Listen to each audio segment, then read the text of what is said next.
V športni hali Kamnik je danes popoldne potekala odbojkarska tekma 9. kroga prve državne odbojkarske lige med ekipama Calcit Kamnik in Krka. Premoč so ponovno pokazali Kamničani. Kako pa ocenjuje nastop pomočnik trenerja kamniške reprezentance Zoran Kedačič? Današnja tekma je bila nasprotnik, ni bil ravno, kako bi rekel, približno tako dober kot prejšnje ekipe, recimo Pomurje je drugačna, ampak še vedno dovolj motivirana, oziroma spoštovanja vredno, zato to smo tudi resno vzeli, kot kaže rezultat, zmagali 3-0 in mislim, da smo trenerji kar zadovoljni z prikazanim.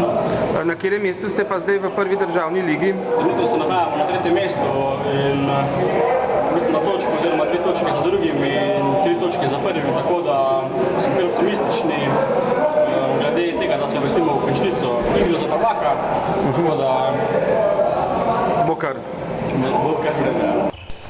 Kako pa tekmo ocenjuje eden najmlajših igralcev v ekipi Bernard Bezek?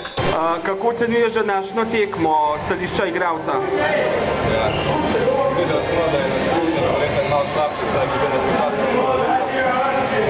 tako da igral smo, tako da smo zmagali, igra je bila dobra, čeprav se samo ni dobro opiral, na koncu pa vsem bi zmagali. Vsekakor pa so k uspehu naših odbojkarjev veliko prispevali tudi navijači.